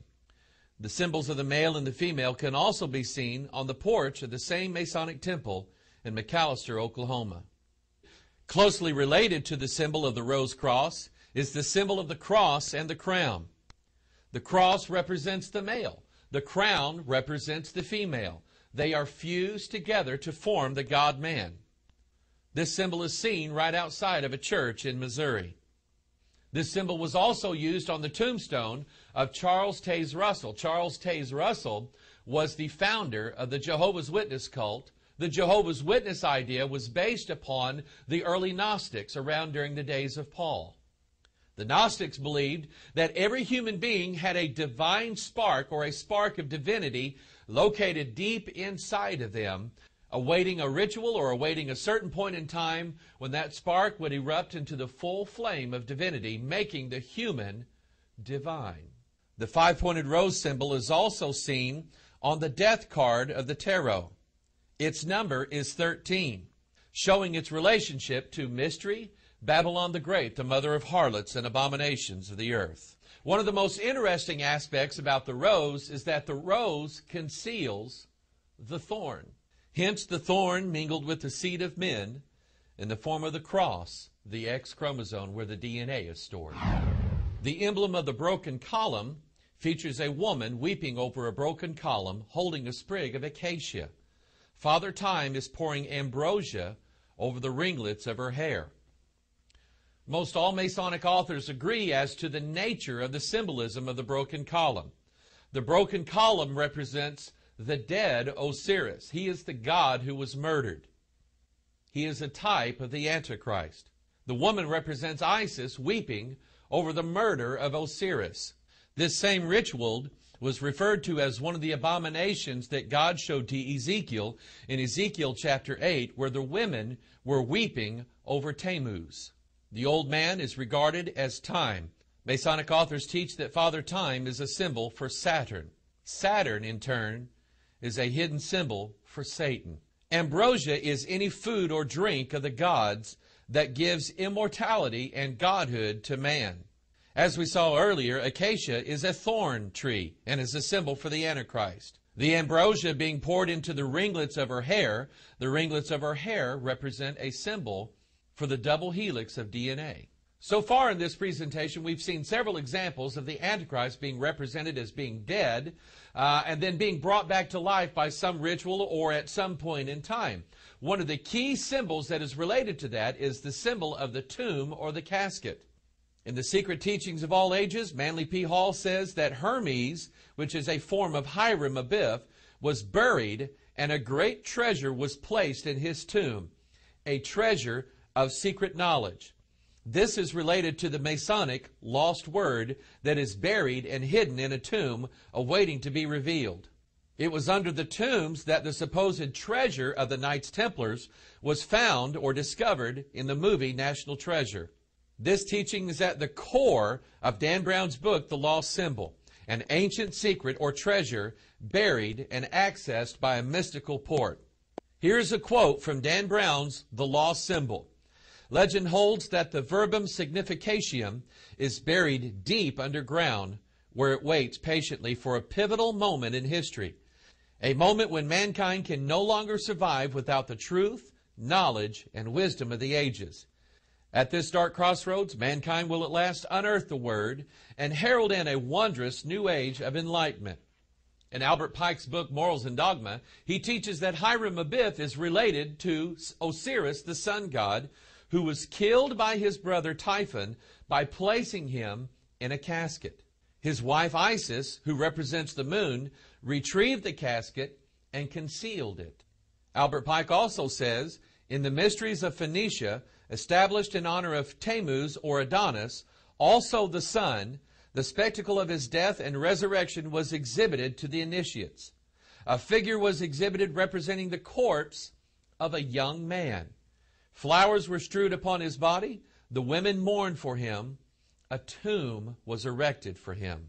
What is interesting to note about all this is that these images of Osiris or Tammuz or Adonis are almost always in the image of a young man. The image of a young man adorns the tarot card, the Hanged Man. Once again, we go to Manly P. Hall in his Secret Teachings of All Ages. He says, quote, Mithra was put to death by crucifixion and rose again on the 25th of March. In the Persian mysteries, the body of a young man, apparently dead, was exhibited, which was feigned to be restored to life. By his sufferings, he was believed to have worked their salvation, and on this account he was called their Savior. His priest watched his tomb to the midnight of the vigil of the 25th of March with loud cries and in darkness. When all at once the light burst forth from all parts, the priest cried, "Rejoice, O sacred initiated, your God is risen. His death, his pains, and sufferings have worked your salvation." Manly Hall also tells us that the solar deity was usually personified as a beautiful youth, with long golden hair to symbolize the rays of the sun. This golden sun god was slain by wicked ruffians. In the mysteries of the Phrygians, says Julius Firmicus, which are called those of the mother of the gods, every year a pine tree is cut down, and in the inside of the tree the image of a youth is tied in. In the mysteries of Isis, the trunk of a pine tree is cut. The middle of the trunk is nicely hollowed out. The idol of Osiris, made from those hollowed pieces, is buried. In the mysteries of Proserpine, a tree cut is put together into the effigy and the form of the Virgin, and when it has been carried within the city, it is mourned 40 nights. But the 40th night, it is burned. Among other allegories borrowed by Christianity from pagan antiquity is the story of the beautiful, blue-eyed sun god with his golden hair falling upon his shoulders, robed from head to foot in spotless white, and carrying in his arms the Lamb of God, symbolic of the vernal equinox. This handsome youth is a composite of Apollo, Osiris, Orpheus, Mithras, and Bacchus, for he has certain characteristics in common with each of these pagan deities. Now, as we mentioned earlier, the candidate of Freemasonry who goes into the Blue Lodge must go through the first 3 degrees of Freemasonry in order to learn what he believes is the secret of Freemasons. Concerning these 3 degrees, Manly P. Hall writes, there were 3 degrees of the Druidic mysteries, but few successfully passed them all. The candidate was buried in a coffin as symbolic of the death of the sun god. Once again, we go back to the tarot cards. Manly Hall writes about them extensively and their true meanings. And we find that the tarot card called the Judgment features a male, a female, and a child emerging from the coffin at the sound of the trumpet. This is directly related to the trumpet judgments given to us in the book of Revelation, chapters 8 and chapter 9. And it's in chapter 9, remember, that the 5th angel sounds, or the 5th trumpet sounds, and there is a key taken and opening up the bottomless pit, and the king of the bottomless pit emerges, whose name is Abaddon, or Apollyon. Manly Hall writes about this trumpet blast and says, the blast of the trumpet represents the creative word, by the intoning of which man is liberated from his terrestrial limitations. So we see here that Albert Pike, Manly Hall, and other Masonic writers are constantly and consistently referring to Osiris or Adonis or Bacchus or any of these other gods, these sun gods, as a young man. Now let's go back to the pages of the Scripture to get more understanding concerning exactly who this sun god is, or who this young man is, and who he represents. 2 Samuel chapter 14, verse 21, and the king said unto Joab, behold now, I have done this thing. Go therefore, bring the young man Absalom again. Remember that Absalom was the son of David, who was the enemy of David, who was trying to take over the throne of King David. Also remember that Absalom had long flowing hair. He was hanged in a tree, and then he was buried in a pit.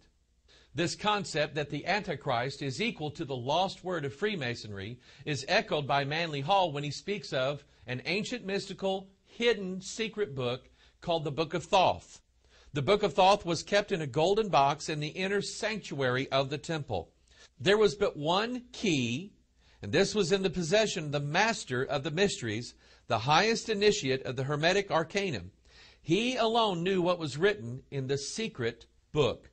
The Book of Thoth was lost to the ancient world with the decay of the mysteries, but its faithful initiates carried it sealed in the sacred casket into another land. This Masonic symbol of a casket containing the lost word of Freemasonry can be seen on this early Masonic tracing board. Surrounding this casket are 3 5s. This then is a reference to Isaiah chapter 14 and Lucifer's ultimate plan to be like the Most High. When taken together, these 3 5s would form the number 555. This just happens to be the exact number of times that the name Christ is mentioned in the King James Bible. In the late 16th century, artist Nicolas Poussin created a portrait called The Shepherds of Arcadia. This portrait was made famous by the authors of the Holy Blood, Holy Grail. It features 3 shepherds and a woman standing in front of a secret tomb. The shepherds are pointing to a caption engraved in the stone of the monument which says, "Et in Arcadia ego," which translated into English says, "I am also in Arcadia." It has been suggested that the phrase is actually an anagram for the Latin phrase, "I tego arcana Dei," which translates, "Begone, I keep God's secret." Arcadia is named for Arcas, the son of Zeus, and Callisto. A different rendering of the Shepherds of Arcadia was done by Giovanni Barbieri in 1618. It features 2 shepherds beholding a human skull that has a deadly head wound in it. In the opening chapter of Dan Brown's The Lost Symbol, Brown reveals a Masonic ritual that includes the participant in a Masonic communion service drinking wine from a human skull. The meaning behind the symbols of the wine and the skull are revealed to us in Revelation chapter 17. "And there came one of the 7 angels which had the 7 vials, and talked with me, saying unto me, Come hither, and I will show unto thee the judgment of the great whore that sitteth upon many waters, with whom the kings of the earth hath committed fornication, and the inhabitants of the earth have been made drunk with the wine of her fornication. So he carried me away in the spirit into the wilderness, and I saw a woman sit upon a scarlet-colored beast, full of names of blasphemy, having 7 heads and 10 horns. And the woman was arrayed in purple and scarlet color, and decked with gold and precious stones and pearls, having a golden cup in her hand, full of the abominations and filthiness of her fornication. And upon her forehead was a name written, Mystery, Babylon the Great, the mother of harlots and abominations of the earth." This skull is also featured in what's known as the Masonic Chamber of Reflection. A chamber of reflection is often used by Freemasons as a place to go and reflect and meditate upon their own death. Dan Brown speaks of there being a chamber of reflection in an underground room underneath the United States Capitol building. In the Masonic reflection room, on the table, there is a skull and crossbones. We've already seen the meaning behind the skull and the crossbones. Remember, the crossbones are a symbol of an X chromosome. The skull represents the Antichrist added to the X chromosome where our DNA is stored. The most visible yet secretive part of the Masonic Chamber of Reflection is a word written upon the background. That word is vitriol. In alchemy, this represents another name for sulfuric acid, a dissolving agent. It is noted by Masonic authors that the word vitriol has 7 letters. These 7 letters are representative of the number 7, which represents the 7 heads of the Antichrist, or the 7 spirits of the Antichrist. It is revealed that the letters of the word vitriol stand for a Latin phrase, visita interiora terrae, rectificando invenis occultum lapidem. This translates into English, visit the center of the earth, and by rectifying ye shall find the hidden stone. That hidden stone is the lapis lazuli, the lost word of Freemasonry, the Antichrist. Now, let me tell you a little story about the obelisk. You've probably seen this image in a lot of places. There's one in the Vatican. Dan Brown reveals in the Da Vinci Code that there's one in a Roman Catholic cathedral called Saint-Sulpice, which is located in Paris, France. This obelisk happens to be 33 feet tall. Now, we're going to see the symbolic meaning of that number as we end this video. Of course, the most famous one is located in Washington, D.C. The story of the obelisk goes like this. Remember Osiris, the sun god? He's related to all of these other gods that we have seen that have been murdered. Osiris was murdered by his brother Typhon, and then his body was cut into 14 pieces. Now remember Isis. She represents the woman who is weeping over the broken column. Isis takes Osiris' body and gathers up all the fragments of his body and puts them back together so that he can live again. But she can only find 13 pieces to his body. The 14th piece, his phallus, is still covered. It's still hidden. It still remains a mystery awaiting to be found. So therefore, the obelisk represents the concealment of the Masons' lost word, or a symbol of the Antichrist. Now, I think, as I look at the symbol of the obelisk, I think that it not only represents a phallus, it represents an uncircumcised phallus. Remember when David was fighting Goliath. Now, I want you to get this of who exactly Goliath was. Goliath was, according to the Scriptures, the product of the sons of God mingling themselves with the daughter of men and producing the race of the giants. That's found in Genesis chapter 6. Genesis 6 reveals that this process took place before the flood, and it took place after the flood. So here we have a Goliath who represents the Antichrist in the last days. We already saw the sixes that were all over him earlier on in this video. And here is what David said concerning Goliath. David spake to the men and stood by him, saying, What shall be done to the man that killeth this Philistine, and taketh away the reproach from Israel? For who is this uncircumcised Philistine, that he should defy the armies of the living God? He later says, Thy servant slew both the lion and the bear. Remember in Revelation chapter 13, those are both emblems of the Antichrist, the beast. And this uncircumcised Philistine shall be as one of them, seeing he hath defied the armies of the living God. Of course, it is interesting to note, with all that we've seen so far in this video, that in this country, and maybe in other countries, an obelisk is often used as a marker over the tomb of a dead person. Now, it was noted earlier that the house of the Temple Lodge in Washington, D.C. contained 33 columns.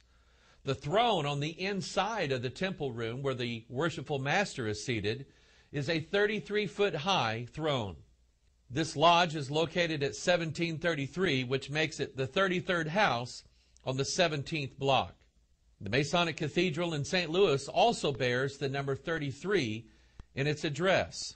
Several years ago, House Resolution number 33 was passed, commending the influence of Freemasonry in America. The number 33 inside of a triangle adorns the image of the double eagle of Freemasonry. This is the image of the 33rd degree of the Scottish Rite of Freemasonry. Albert Pike reveals that the double-headed eagle, with one head facing one direction and one head facing the other, refers to the fusion of opposites contained in one body, male and female, the heaven with the earth, the human fused with the divine. In the lost symbol, Dan Brown, using information gathered from Manly Hall's Secret Teachings of All Ages, references the name of God in the first chapter of Genesis. In fact, in the King James Bible, in Genesis chapter 1, the name of God is mentioned exactly 32 times.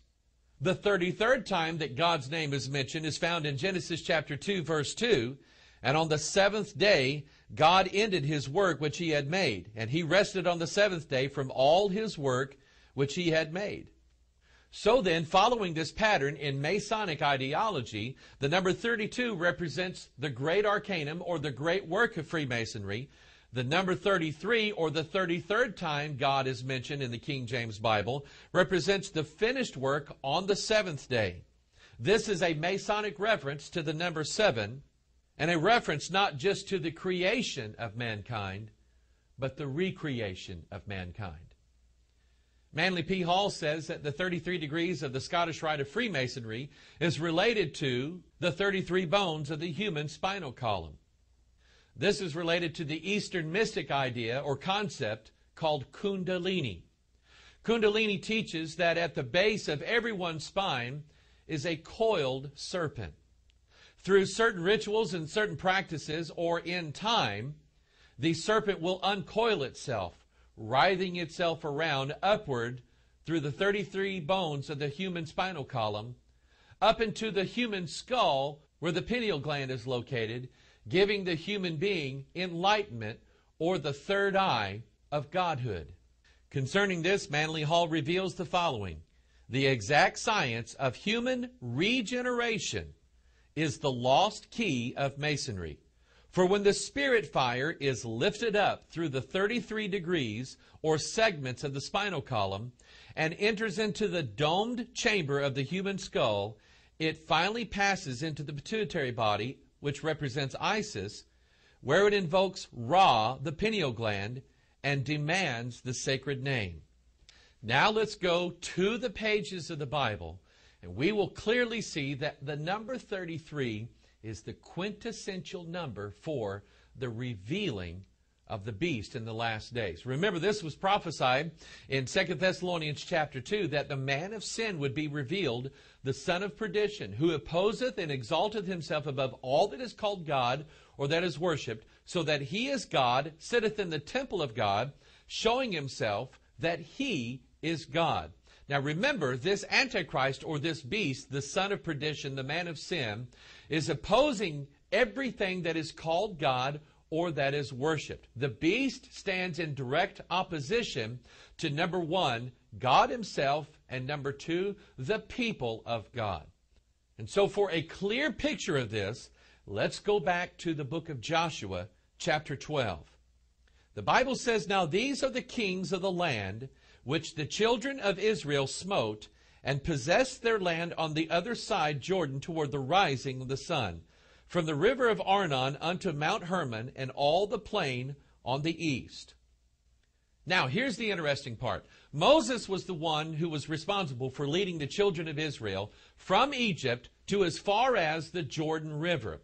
During that time, the two opposing kings, or the kings that opposed Israel's march into the Promised Land, were Sihon and Og, who was the king of the giants. Moses and his army was responsible for killing those two kings.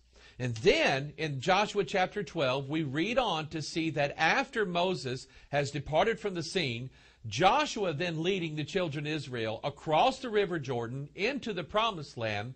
We pick up in verse 9, we see the king of Jericho, the king of Ai, the king of Bethel, the king of Jerusalem, the king of Hebron, all the way down, verse 23, the king of Dor and the coast of Dor, the king of the nations of Gilgal 1, the king of Tirzah 1, and all the kings 31. So in other words, the scripture is revealing to us that Moses killed two of these kings who stood in opposition to God. Joshua killed 31 of these kings who stood in opposition to God. Their total number, 33. It was 33 kings who stood in opposition to God and his people. This then was symbolized by Christ. Remember, Christ made a show of the enemies of God openly while he was on the cross. How old was Christ when he died? 33 years old.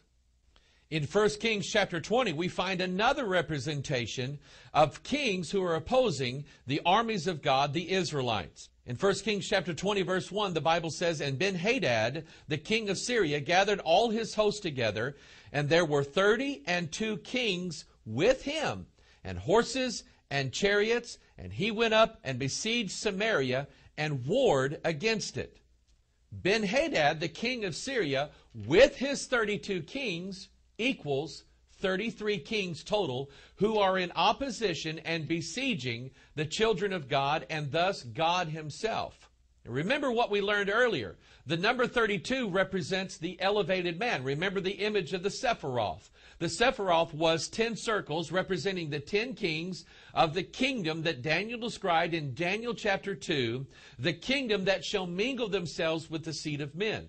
These 10 circles, or 10 kings in the Sephiroth, mingle themselves with 22 paths representing the 22 amino acids of human DNA that forms exactly who we are as human beings. So the imagery here given to us in 1 Kings chapter 20 is that the 32 kings represent the elevated man, or the God-man, those human beings who have been elevated to the status of godhood by having their seed mingled with Daniel's fourth kingdom in Daniel chapter 2. Their king, Ben-Hadad, being added to this number, represents the number 33.